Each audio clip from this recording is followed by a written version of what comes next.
আসসালামু আলাইকুম, welcome to my channel মন কুকিং। আশা করি সবাই ভালো আছেন। আজকে একটা নিয়ে এসেছি খুবই ইউনিক রেসিপি, চিকেন ভুজিয়া। দেরি না করে রেসিপিতে চলে যাওয়া যাক। তো আমি এখানে অনেক কিছু সাজিয়ে নিয়েছি। প্রথমেই আলু কুচি, মরিচ কুচি, কিছু মটরশুঁটি, গাজর কুচি আর পেঁয়াজ কুচি। আর এখানে সবগুলো মশলা রয়েছে: জিরা গুঁড়া, ধনে গুঁড়া, মরিচের গুঁড়া, হলুদ গুঁড়া, তেজপাতা, আদা গুঁড়া ও এলাচ, লবঙ্গ। আমি এখানে বোনলেস চিকেন নিয়ে নিয়েছি, আপনারা চাইলে বোনলেস চিকেনটা নিতে পারেন, তাহলে ভালো হবে। এবারে মাংসের মধ্যে আমি কিছুটা গোলমরিচের গুঁড়া ও সয়া সস দিয়ে মাখিয়ে কিছুক্ষণ রেখে দেব। এবারে একটা প্যানে আমি সরিষার তেল গরম করে নিয়ে এতে পেঁয়াজ কুচি দিয়ে দিলাম ও মরিচ কুচি। পেঁয়াজ মরিচ যখন হালকা বাদামি হয়ে আসবে তখন আমি এতে কিছুটা পরিমাণ জিরা দিয়ে দেব। যে মাংসটা মাখিয়ে রেখেছিলাম সেই মাংসটা দিয়ে এতে পরিমাণ মতো লবণ দিয়ে আমি হালকা ভেজে নেব।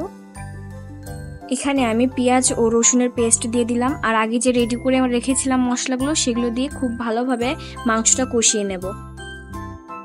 2 থেকে 3 মিনিট ঢাকনা দিয়ে রেখে দেওয়ার পরে মোটামুটি কষানো হয়ে গেছে। এবার আমি যে সবজিগুলো রেখেছিলাম সেই সবজি আর পেঁয়াজ কুচিটা দিয়ে দিলাম। এটাও খুব ভালোভাবে কষিয়ে নেব। আর ভালোভাবে কষানোর জন্য আমি সামান্য পরিমাণ পানি দিয়ে দিয়েছি।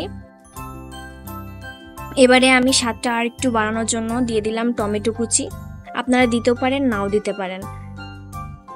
এখন আমি এটা দিয়ে দেব পরিমাণ মতো পানি, যাতে খুব ভালোভাবে সিদ্ধ হয়ে যায়। এবং ভালো করে সিদ্ধ হওয়ার জন্য আমি ঢাকনা দিয়ে ঢেকে রাখবো বেশ কিছুক্ষণ। তারপরে রেডি হয়ে যাবে আমাদের চিকেন ভুজিয়া। ঘরে থাকা যে কোনো সবজি দিয়ে আমরা এই রেসিপিটা করে ফেলতে পারবো।